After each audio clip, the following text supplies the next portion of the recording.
Well, today's going to be an interesting presentation. We're going to discuss the global trade war, tariffs, as well as the potential for a monetary reset. Joining us on the show today is Edward Gustily. He is at Pineda Capital Advisors, and he's going to share a presentation. We're basically just going to give him the floor today. So, Ed, thank you for coming on, and it's going to be a pleasure to dive in with this.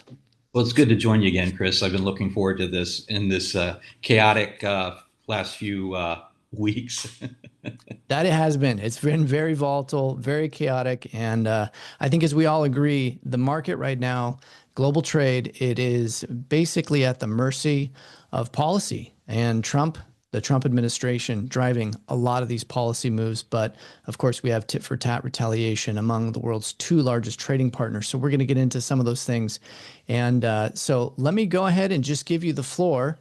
So we look at the topic was President Trump's first 100 days. And actually, we're not even at the first 100 days yet, but we're approaching it.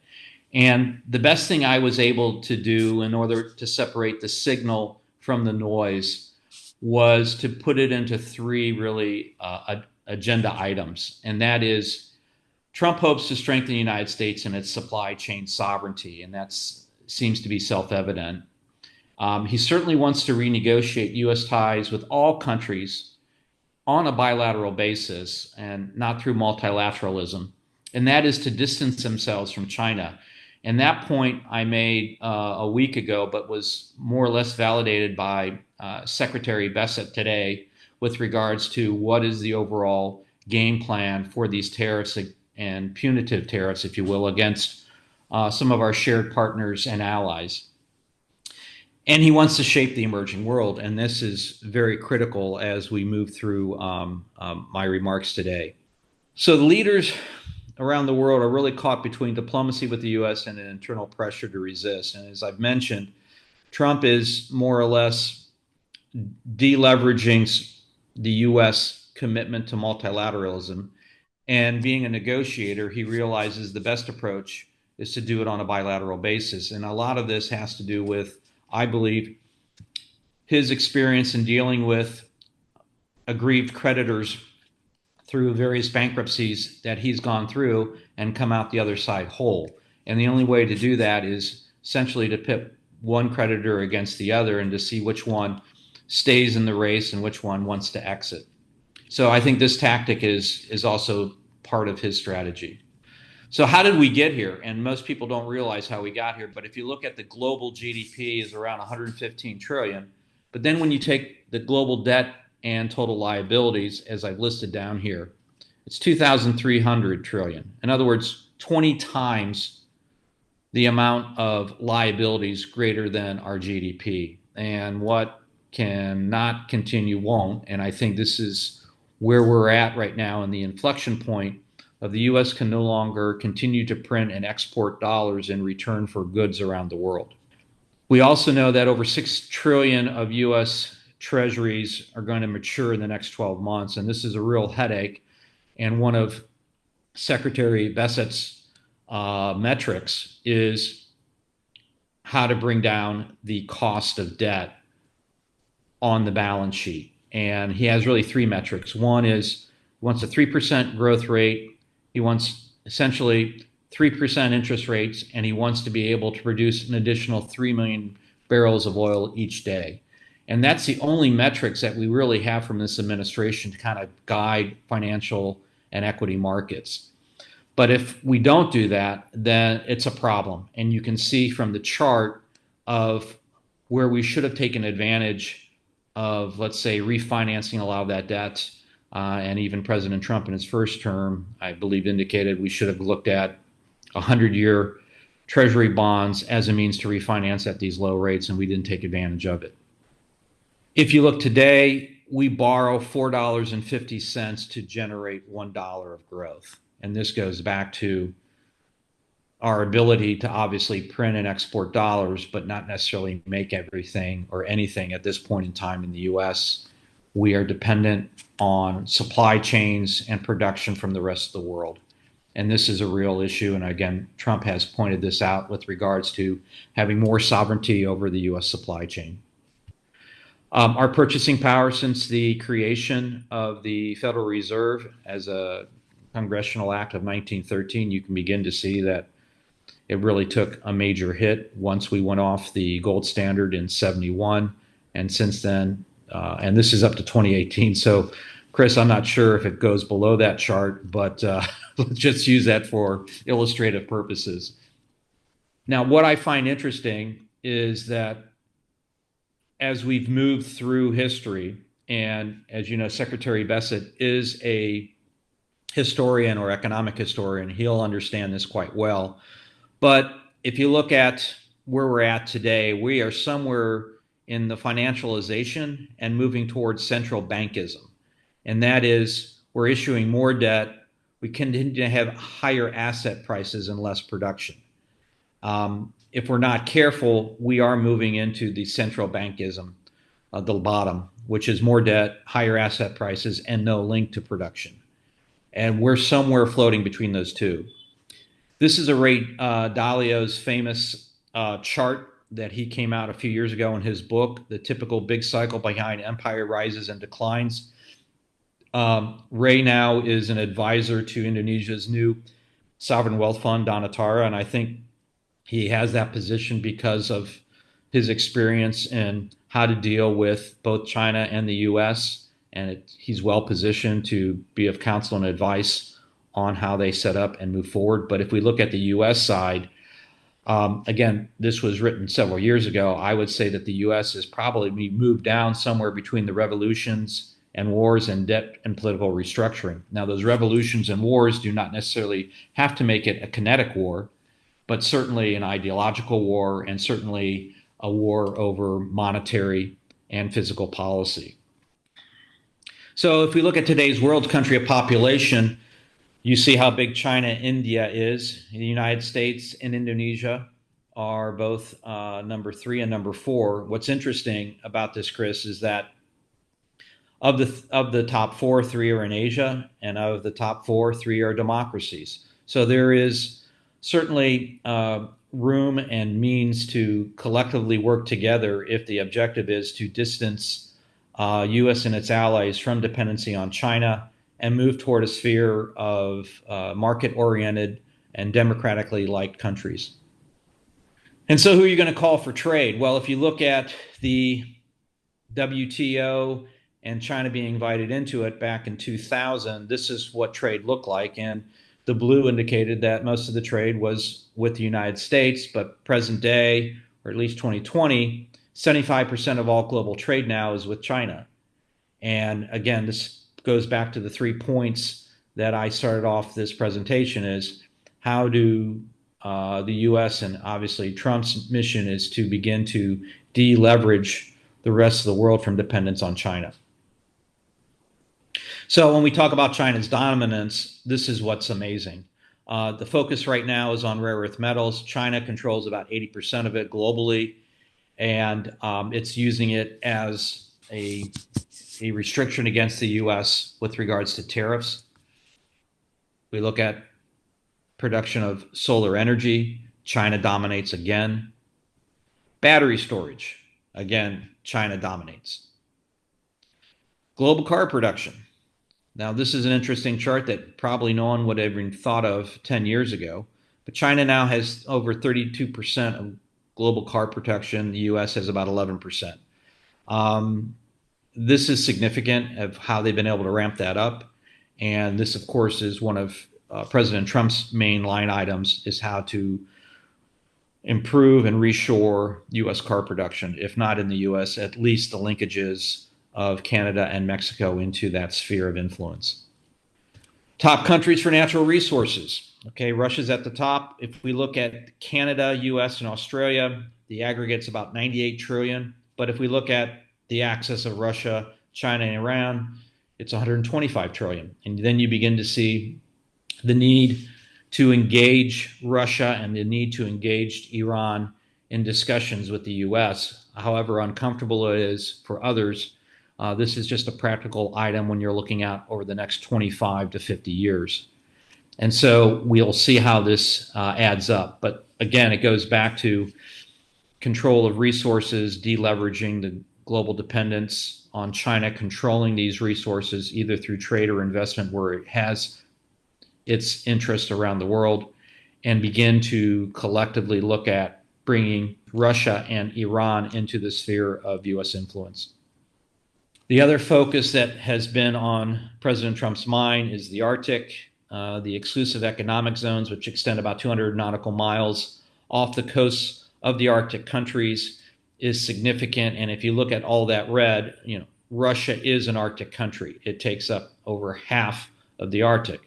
But then when you start at the bottom, you look at Norway and Iceland and Greenland, Canada, Alaska, there is some semblance of balance with regards to their EEZs and how they could be collectively put to use to be a part of what's taking place in the Arctic, particularly from sea lanes and the potential for gas and oil. And Greenland is very big. It is very big, and you can see by this chart how large it is. So why is that important? Well, China, as many of you know, has its Silk Road route through Central Asia. As you can see in the blue, that it's spent the last 15 to 20 years on building. Those are trains that can reach into Europe, and it will open up Central Asia. And it does have control in that respects with regards to its Belt Road Initiative of building out the infrastructure. It also has extended its Belt Road initiatives to Indochina and Southeast Asia. But what's interesting in this point of the discussion is the Arctic Silk Road or polar route that it has already mapped out. And if we begin to see, as scientists have predicted, thinning of the ice and the navigational aspects of the Arctic, that trip from Dalian to Rotterdam can be done in about 2 weeks versus 6 to 8 weeks going through the South China Sea, through the Malacca Straits of Indonesia, and up through the Suez Canal. So there's a significant reduction in travel time for cargo ships, but most of us do not believe that the motivation is cargo. It is something else.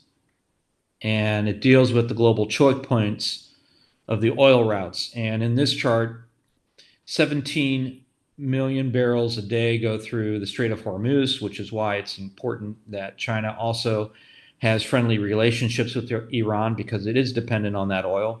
Another 15 million goes through the Malacca Straits, which borders Malaysia and Indonesia. And that strait at its narrow path is only 1.5 miles across. So these are choke points that China is concerned about with regards its need for energy to build out and continue to build out its infrastructure and manufacturing base. And so I go back to the point, China's efforts to gain control of the Arctic really has to do with diversifying the trade routes of its oil and natural gas supply, and to overcome these strategic weaknesses known as what we call the Malacca Dilemma, 15 million barrels passing through Indonesia, Malaysian waters. And currently 78% of China's hydrocarbons pass through this narrow passageway. Now, what are China's countermeasures? Well, the Belt and Road Initiative has been in operation for about 15 years. And if you look at the top beneficiaries of the state-owned bank debts that BRI has issued in regards to infrastructure projects, Russia is at the top. Of course, China imports its gas and oil from Russia, and that part of the pipeline is that project. And in Indonesia is number two. China built the first high-speed rail in Southeast Asia in Indonesia, connecting the two cities of Jakarta and Bandung. And Greater Jakarta is about 34 million, the largest, second largest metropole in the world. Bandung is a city of about 10. And so the connection of these two, which used to take 3.5 hours to travel between on normal rail or by car, can be done now in less than 35 minutes. So it's a major project, but again, it adds to the pool of debt which is associated with the Belt and Road and the dependency of these countries. If you look at the top several, are natural resource base, from oil and gas to critical minerals that are fueling China's rise and its dominance in the manufacturing industries. Now, free trade is, I put in quotes because is it really free trade? Other countries seem to like tariffs. And so why are they opposed to Trump's tariffs? Well, this is a quote from David Kelly of JP Morgan. He says, quote, "The trouble with tariffs, to be succinct, is that they raise prices, slow economic growth, cut profits, increase unemployment, worsen inequality, diminish productivity, and increase global tensions. Other than that, they're fine." And I kind of find that quote somewhat humorous, simply because other countries have used tariffs. In fact, the country with the largest tariffs is India right now, and that's one of the negotiations that'll be critical for the Trump administration to move forward in its approach to isolate China by undertaking bilateral negotiations with each of these countries in order to force China to the table and concessions that the U.S. needs. So when we look at, I quote, free trade among the G20 economies, both tariff and non-tariff barriers, you see the breakdown, and the U.S. is at the bottom. It works out to, let's say, around 7% of its total tariff and non-tariff barriers. And so when you look at most of these countries, they do have tariffs and non-tariff barriers in place. And I think most will argue that, yes, the U.S. needs to have a fairer system reflective of what the Trump administration is trying to achieve, which is reducing its dependency on the rest of the world for its supply chains. But in return, the U.S. is acknowledging that part of that issue is the rest of the world is dependent on the reserve currency, the dollar, and to be able to trade among themselves in dollars. And so this is the conundrum, if you will, of how do we rebalance and begin to shape a new emerging order, which is more obviously balanced and certainly resilient to the shocks that we're seeing. Now, the U.S. does have a trade deficit, as shown in this chart.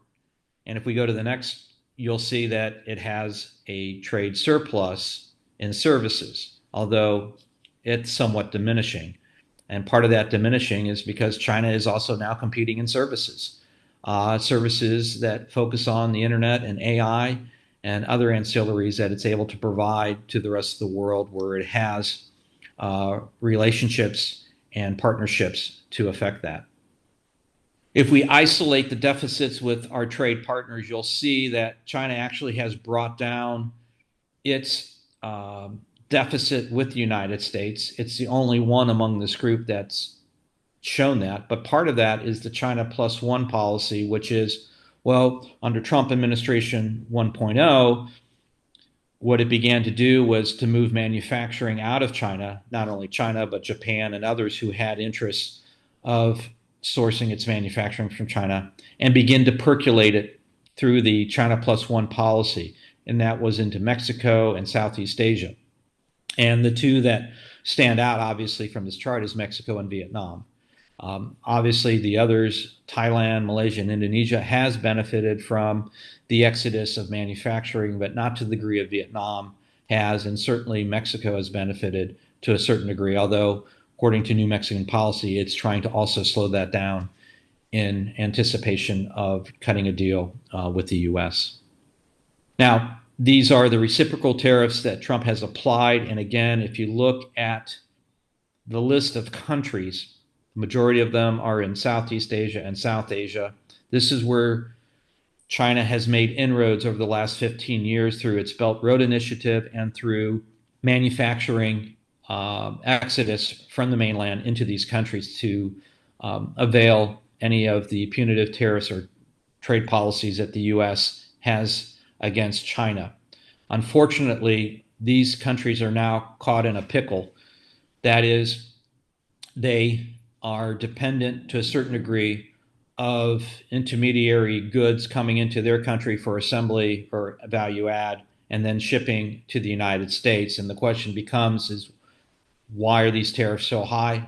Because of that. How do you reduce the dependency of being an exporter to China, but also an importer from China for these intermediary goods that you're assembling?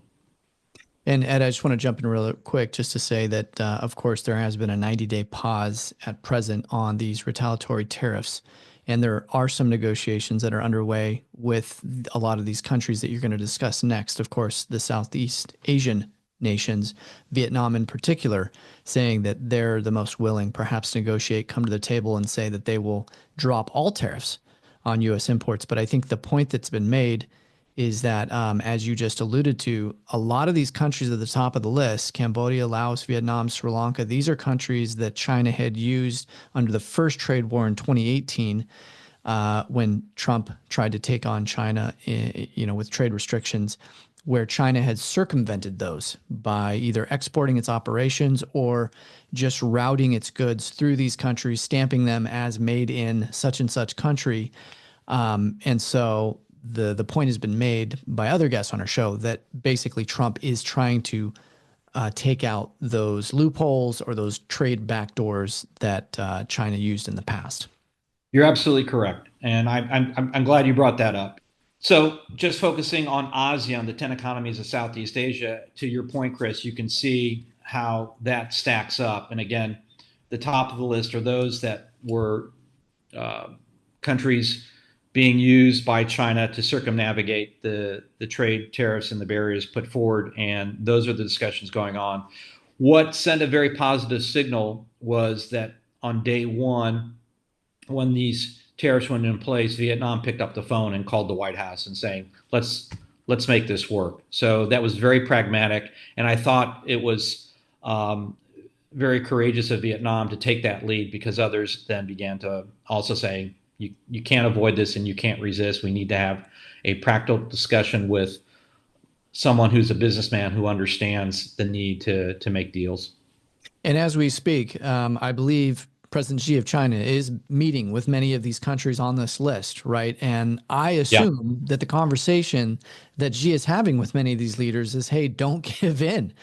So Xi Jinping started his goodwill tour on Wednesday.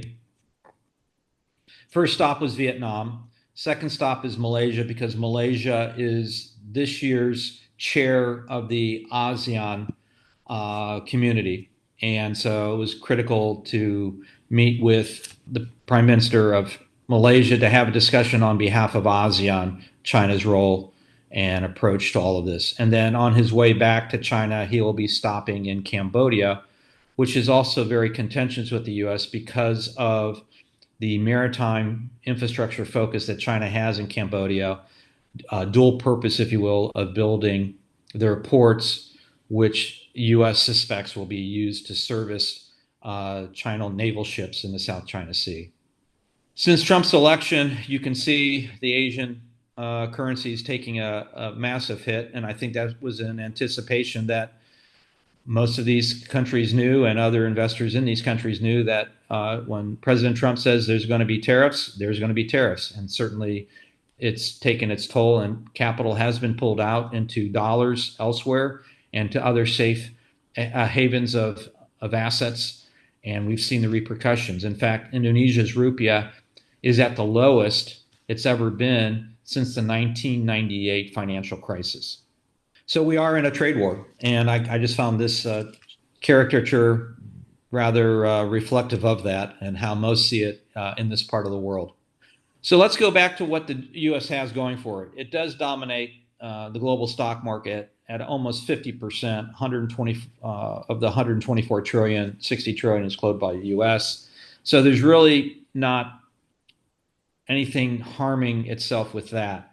Now, what's interesting is that there has been floated about the potential delisting of Chinese equities on U.S. markets.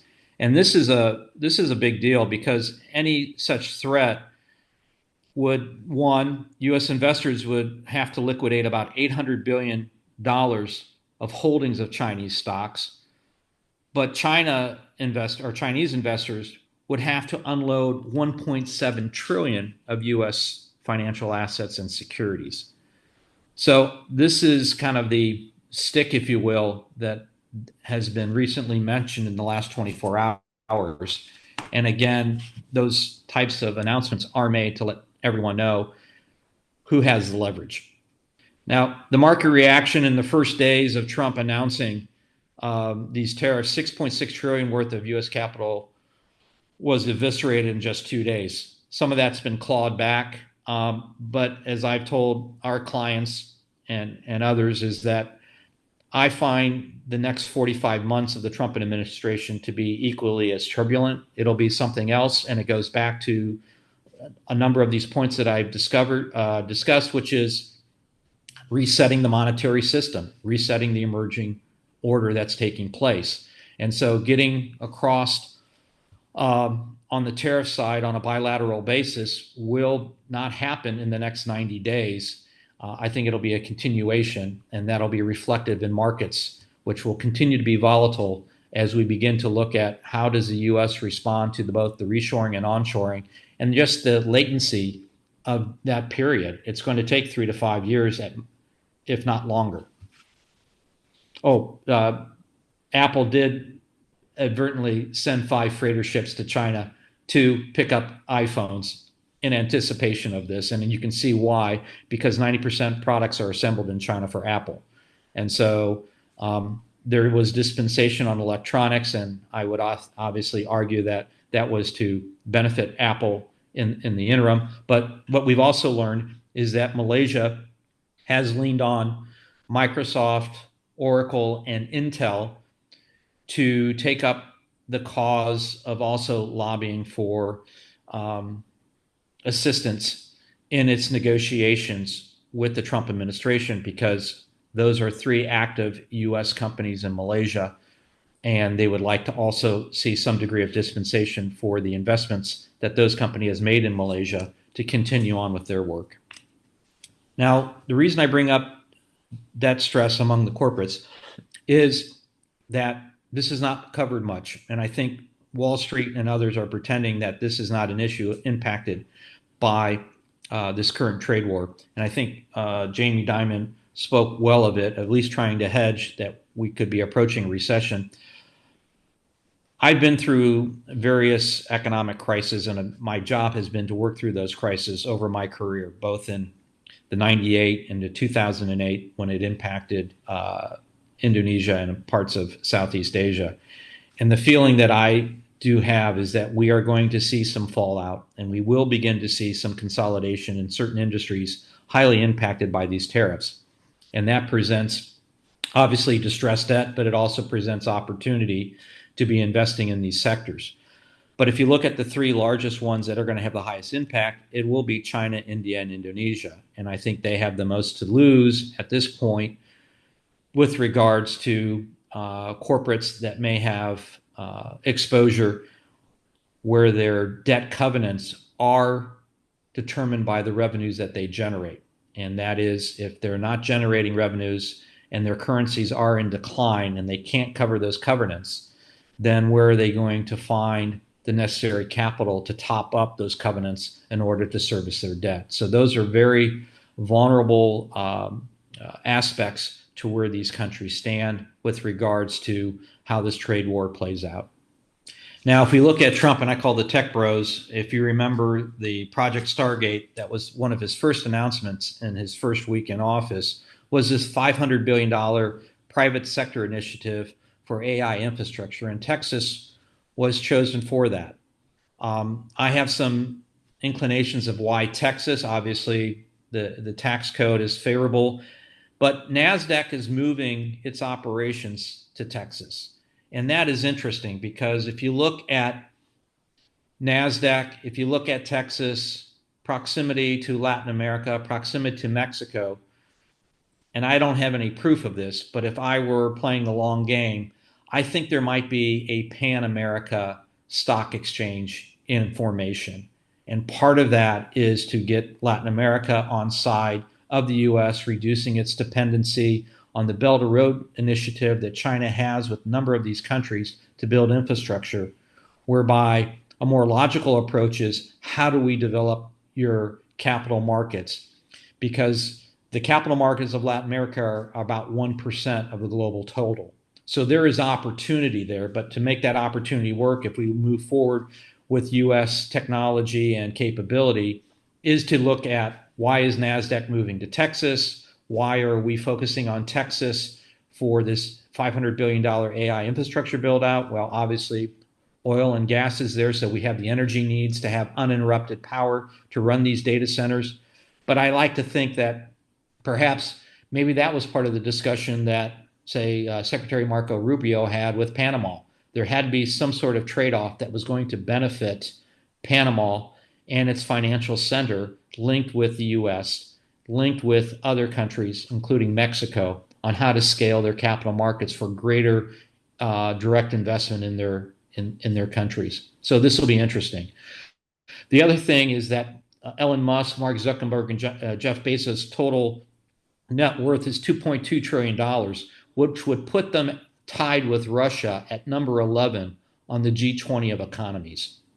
Now, we go back to what does the US have to offer, or what does the US really focus on? It is focusing on the control for big data and AI. And if you look at just the sheer magnitude of data centers that the US has, over 5,000, close to 5,400 data centers, it's enormous.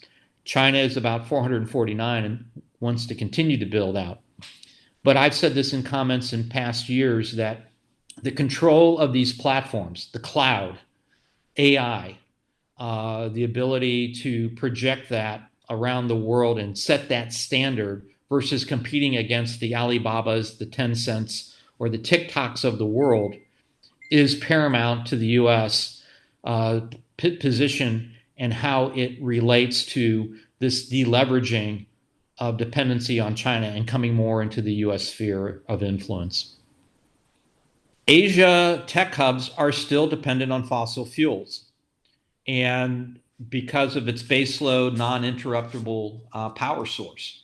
And one of the discussion points that Trump had mentioned when Korea had reached out to his office was this notion of South Korea investing in the 1,300 kilometer North Alaskan LNG pipeline, natural gas pipeline, that would then build an LNG port, and that gas would go to Japan and Korea in return for offsetting their trade deficits with the US. So you begin to see the strategy of President Trump.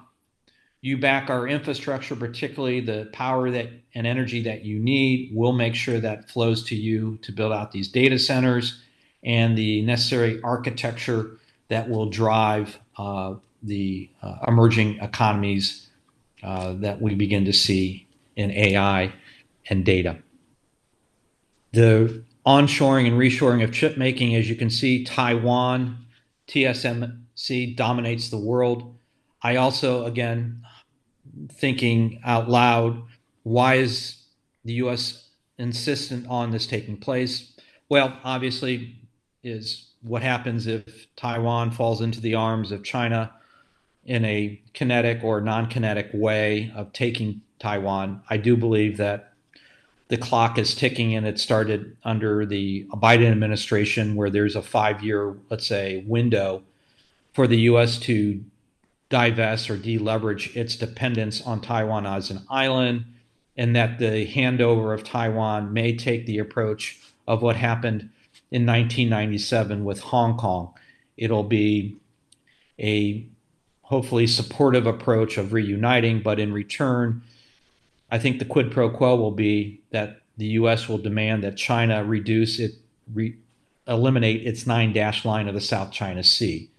So I think this might be, again, a deal that might happen under the Trump administration at the end of his term if they're able to begin to deleverage dependency on Taiwan with regards to the fab and chip making, and in return free up the South China Sea and the aggressiveness that China has there so that the ASEAN nations can begin to do the things that they need to do with regards to their own sovereign initiatives.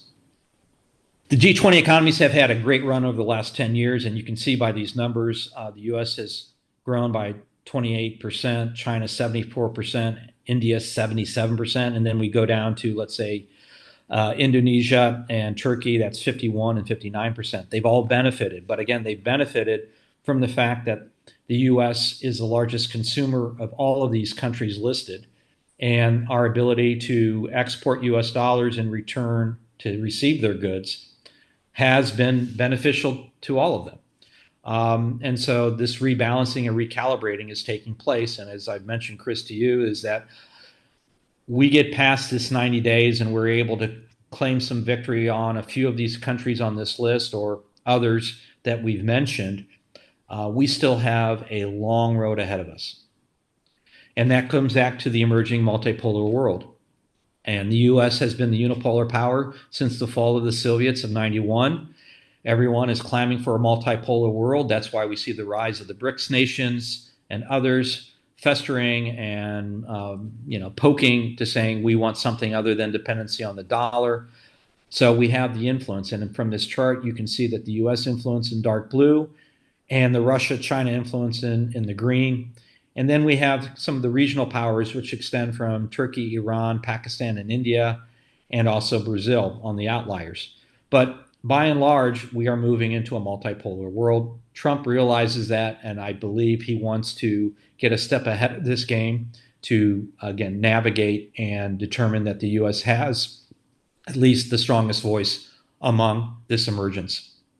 Now, Ed, I want to jump in here real quick to ask you a question because on this chart, it shows that Indonesia is shaded in green, so Russia, China influence. But as we've spoken with you in the past, Indonesia has historically been of a non-aligned status among great power competition. Has that shifted? I would not say it's shifted from an ideological standpoint, but from an economic standpoint. Mm. So that's why it's put in green. For example, China has invested $28 billion into the nickel processing and smeltering industry in Indonesia. Indonesia is the world's largest reserve of nickel. Nickel is one of the key ingredients that goes into EV batteries. And Indonesia needs to have a value add processing to move further downstream in its goal of being a leader in the EV battery industry. And China stepped up to that. That's $28 billion of direct investment to build out that industry. There is no U.S. involvement in it. The other is that Indonesia is only second in the loan commitments from China under the Belt Road Initiative. So, although Indonesia ideologically is more aligned with the US, being the largest democracy after the US, its economic dependence is on China. Its largest trading partner now is China in the sense of who it exports to. And the US is trying to do with Indonesia, Vietnam, Thailand, and the other ASEAN nations is to get them more aligned with the US. And so I think this is what's going to come out over the next several days, if not years, of that realignment. So if you look at also in that chart, you can see that North Korea and Japan are blue up there, and the Philippines is blue. So those are aligned with the US. So how do you get more of an alignment of Indonesia and the Southeast Asian nations is going to be key. Let's talk about world orders because this is what the third point that I mentioned of what I think the Trump administration is focusing on is how does the U.S. navigate and guide the reemergence of the multipolar world? And for most, including myself, I do believe that World War III began somewhere around 2013. And this is not a kinetic war per se, but it's a cyber war, it's an economic war, it's a financial war, it's a misinformation, disinformation war, it's a virus war. All of these things add up, and we're not sure how this is going to play out in the emergence of a multipolar world. But if the starting point is 2025 under the Trump administration, and the first salvo to force the hands on a bilateral basis of these nations begin to deal with and come into the sphere of the U.S. navigating and shaping this emerging world, it's begun in the last 3 months. We talk about the militarization of the Arctic and the focus of the Trump administration on the Arctic. Well, if you look at the bases, again, Russia being the largest of the Arctic nations, there are a lot of military bases there complemented by a few of NATO's and the importance of Greenland. We've had a base in Thule in Greenland since the late 50s. It was a nuclear powered under the ice base that we had back there, back starting in 56 and completed in 1960. That has shut down because it didn't work out to what the expectations were. Part of that was the moving ice and where the base was of a nuclear silos for ICBMs to be based there. But nonetheless, Greenland's in play again. And then if you look at the North Arctic shoreline of Canada and the Alaska and the linkage of the importance of this having some degree of cooperation, it will be imperative as the Arctic opens up. And as I've mentioned, the interest both from Russia, China, and others to navigate those waters. Bases in Asia Pacific. You can see how China feels a bit threatened by these bases that percolate through the Pacific, covering from northern East Asia, from Japan all the way down to Singapore, where we have Singapore servicing our 7th Naval Fleet and the likes. And I asked myself, why the Panama Canal was so important. Well, think about China taking over the Caribbean and having access points on both sides of the Panama Canal, and you begin to see why that had to be nit in the bud real quick with regards to that. Now, I talked about the World War III domains and just some indication. And what I think is taking place are the various domains that I've mentioned: financial, economic, cyber information, deniable, sabotage, biological, and proxy. And the advantage that the NATO and its friends, as I call it, have had is in the financial warfare. But that's fleeting, as we've seen right now. And it's mostly going to be neutralized by the advantage of BRICS in the economic warfare. And the BRICS do control the productions of manufacturing and the output of what we consume. And so how do you bring that into the sphere of U.S. influence or guidance? Indonesia recently joined the BRICS, and I have mentioned that to those who felt that Indonesia is falling into the guidance of China and Russia. I would advocate that you will see that that's not necessarily the case. And let me go back to what President Kennedy and the first president of Indonesia, President Sukarno, had in common. Back in 1963, President Sukarno was the trustee of the gold reserves of the non-aligned movement. Now, the non-aligned movement represented 100 developing countries at that time, and they were looking for ways to develop their nations and develop their people. And they approached JFK, and they're saying, look, we think we have an opportunity to work together.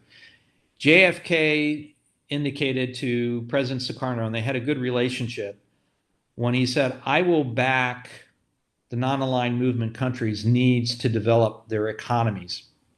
What we can do is collateralize the collective gold holdings of these nations, and I will issue what's called a Kennedy bond by the U.S. Treasury.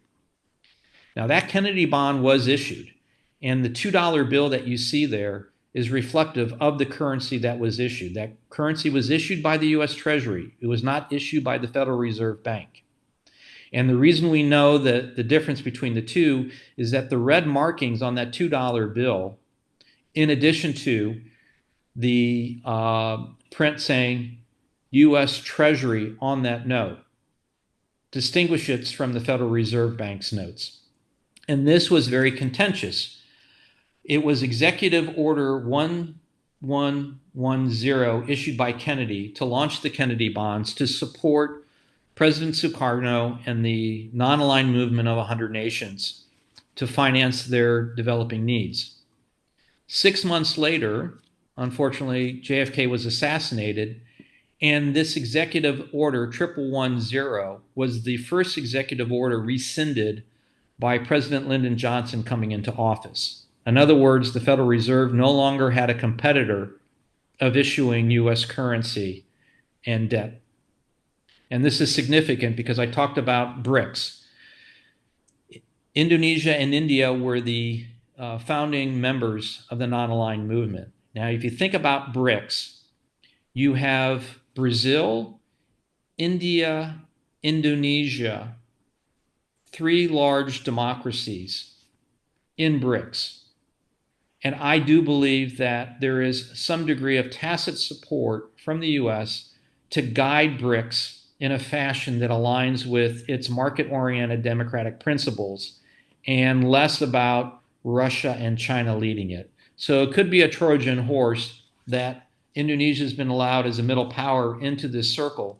But I would argue, if you go back to 1963, the special relationship that U.S. and Indonesia has, and how Indonesia can hopefully help in this reimagining of what the emerging order is going to look like and the resetting of the monetary system. If we look at corporates that control the critical mineral industries, we don't have a complete picture of what China controls, but we certainly know what they control overseas. And I would say that number is quite large, and that's why we put them at the top. But this is important because the critical minerals in EV battery production are nickel, cobalt, manganese, and lithium. And of those four elements, Indonesia controls three of them. What it doesn't have is lithium, but Australia has lithium and is trying to promote its lithium deposits. And so there could be a shared cooperation between Indonesia and Australia to offset China's influence in this factor. Nickel prices have nearly halved. Indonesia is the largest provider of nickel in the world. This is because of the oversupply of nickel and China buying that for its strategic resources and reserves. And we talk about nickel dominance by Indonesia. As I mentioned, China over the last 10 years has invested over $28 billion in the processing of nickel in Indonesia, because Indonesia's mandate was to further move down the value added chain. Instead of selling off the family silverware, which just was raw nickel to China, it wanted to begin to process that. And China stepped in to invest in the processing industry. And again, China, largest off-taker of that nickel, and China, largest production of storage and EV batteries in the world.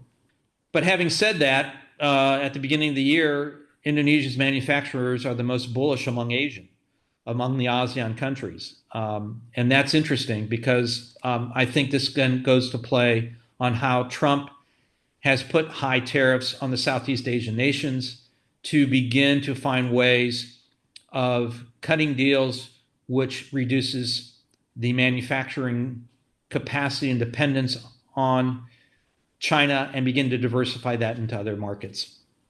This is just an overview over the last several years of Indonesia building up its EV and battery sector.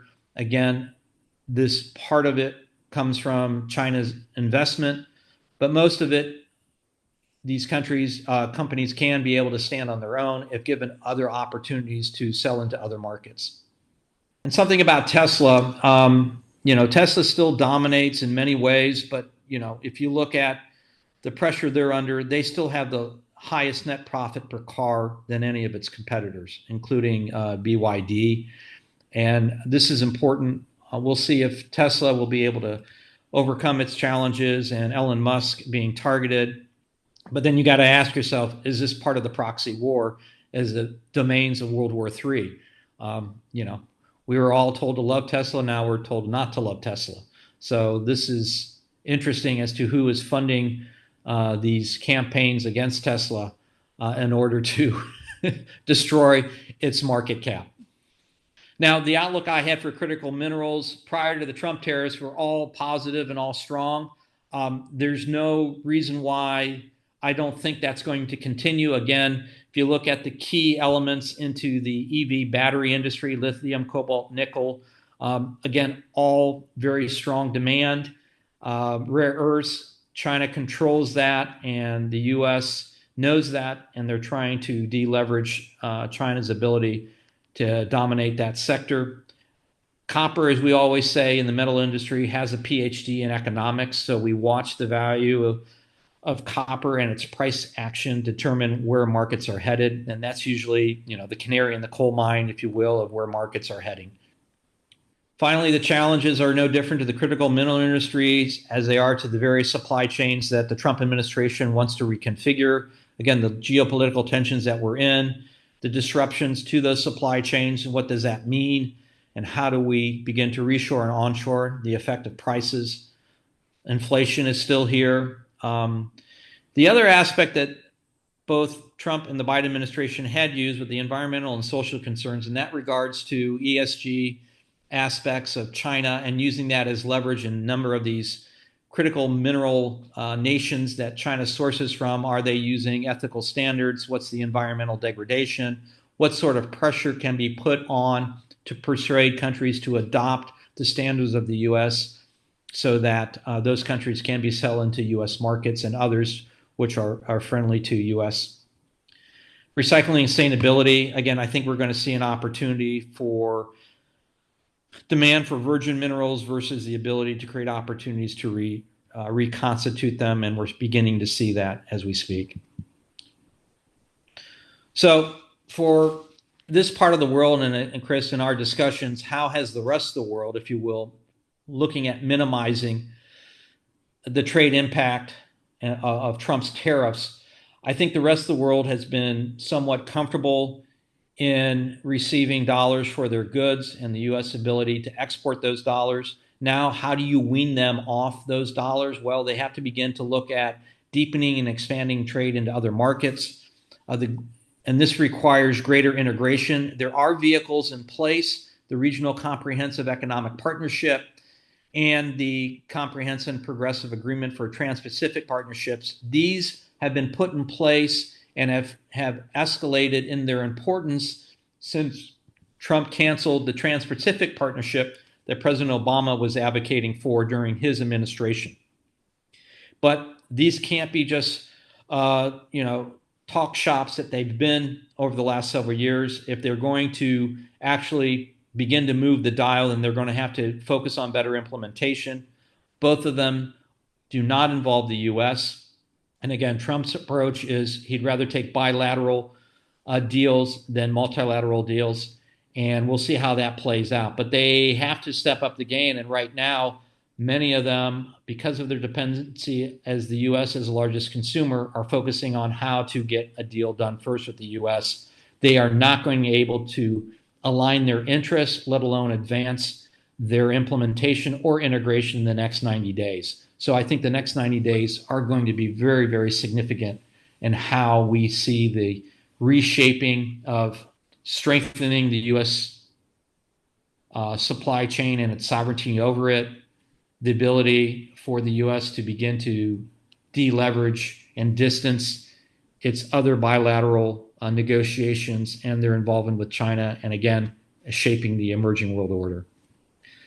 And that's it. One of my favorite economists had said it best, that the idea that political freedom can be preserved in the absence of economic freedom and vice versa is an illusion.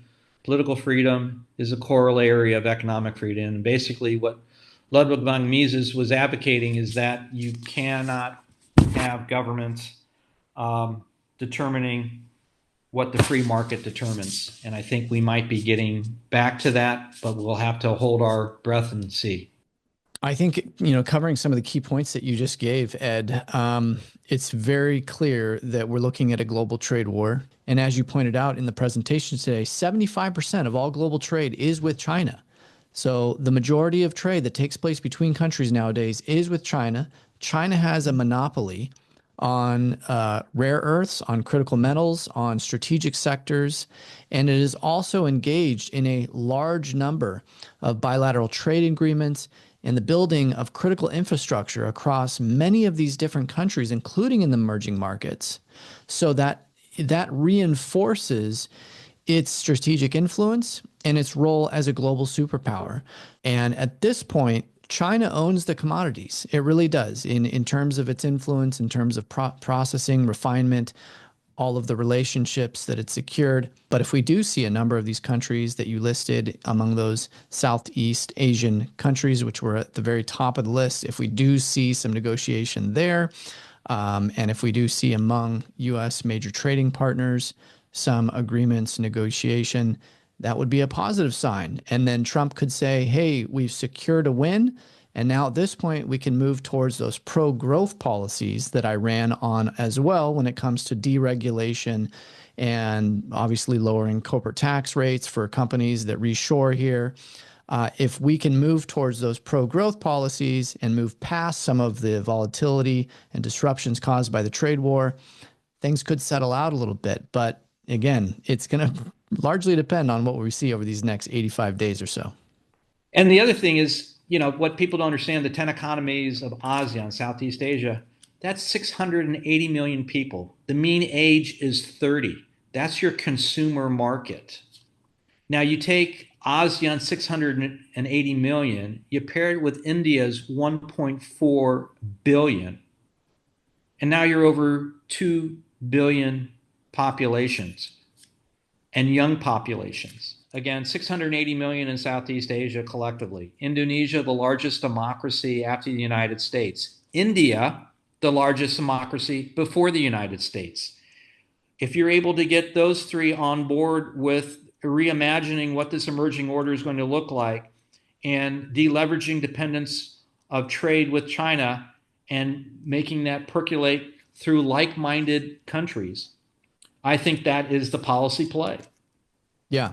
And I go back to why I mentioned the JFK Kennedy bonds with President Sukarno of Indonesia. If you look at that, that was the first, if you will, collective sovereign wealth fund.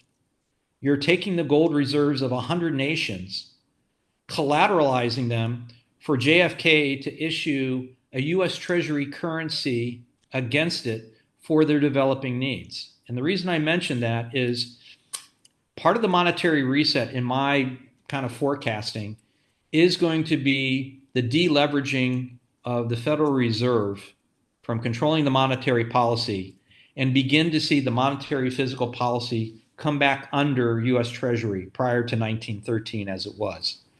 And that may involve why President Trump is promoting the new sovereign wealth fund. According to Commerce Secretary Howard Lutnick, if we take all of the federal lands above and below of what the federal government controls and resources and the likes, the estimated value is between 100 to 500 trillion dollars. Now let's just use the low number, 100 trillion. Well, we know we have a budget deficit of 36 trillion. Well, that can probably extinguish that pretty quick. If I were to interpret what JFK and Sukarno did under the Kennedy bonds and raising money for the non-aligned movement countries, I begin to think, well, what if we constitute a sovereign wealth fund that is able to take the natural endowments and securitize that and provide that as a basis for a currency backed by assets? Because there's not enough gold in the world to make a gold-backed digital currency. At best, the U.S. can do is provide 20 to 30% of a backed digital currency with gold. But if you look at the aggregate of assets, instead of turning those assets necessarily into debt, those assets generate investment income. And that investment income, just like a sovereign wealth fund, is to pay dividends and to pay returns. Well, that funds your entitlement programs. And so what does a 10% across the board tariff? That goes back to prior to 1913. We didn't have income tax. We had tariffs that funded the US budget. So if you begin to look at the emergence of monetary and physical policy and you separate, okay, physical policy is for funding the basic needs of the federal government, defense, and the likes. We put entitlements funded through the Sovereign Wealth Fund that all citizens of the United States now are shareholders of. And that funds the Social Security and the various welfare entitlement programs. That to me is a resolution to it. And if you look at the examples around the world, Singapore with its 2 sovereign wealth funds, Indonesia just launched its sovereign wealth fund. It's designed to take care of the social and retirement needs of their citizens. So I can see that happening in the US. It's interesting, lastly, that Trump has called this the golden age for America. And President of Indonesia, who was elected back in last year, called it the golden era of Indonesia. And they both have launched sovereign wealth funds. So when we go back to, you mentioned, well, China seems to have the sphere of influence over Indonesia. That was because of the investments it made into building out the EV battery industry and processing industry. But behind the scenes, if you look at the ideological setting and what's taking place, it's those hidden messages of getting your same policy plans to say the same thing: golden age, golden era, sovereign wealth fund, reflecting back 1963, JFK and Sukarno. How do we help these other nations begin to emerge, which are not in the Soviet sphere of influence, but more into friendly nations influence? And so those are the kind of the crystal ball things, but it comes back to everyday blocking and tackling. You know, the next 90 days, who comes out of this having cut a deal on principal terms with the Trump administration? How does that form the benchmark or the template for other countries to cut similar terms?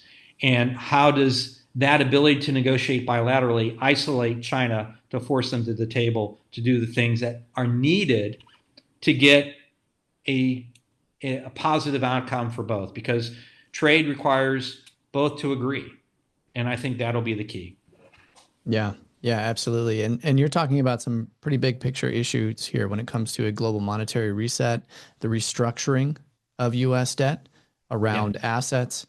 There was even an article that just came out recently, Van Ex Siegel proposing a Bitcoin backed bond to help refinance US debt. So there are some prominent voices thinking along these lines. So I think these are the things that are in the works, like you're pointing out. And I do want to say, when it comes to the tariffs, on a superficial level, on the surface level, Trump is negotiating with these countries as a way of trying to bring down tariffs on their imports of US goods. But that's the surface level. The strategic layer behind that that you are getting to is the fact that the tariffs are really just the measurement that is being used to determine, are you, as a trading partner, are you aligned with US interests and lowering tariffs so that we have that down at that, maybe that 10% base? Or are you going to remain aligned with China? If you remain aligned with China, that's going to be now 20%, 30%. So Vietnam, Cambodia, Laos, Malaysia, if all you countries, as China is using you to circumnavigate the tariffs in the past, if you say you are going to continue with that and remain aligned with China, then we're going to keep those tariffs in place. So it's just the measuring Right. rod or the Right. metric that we look at to see where are you in that strategic balance. Right. And that's a great point. So that goes back to the discussions with South Korea.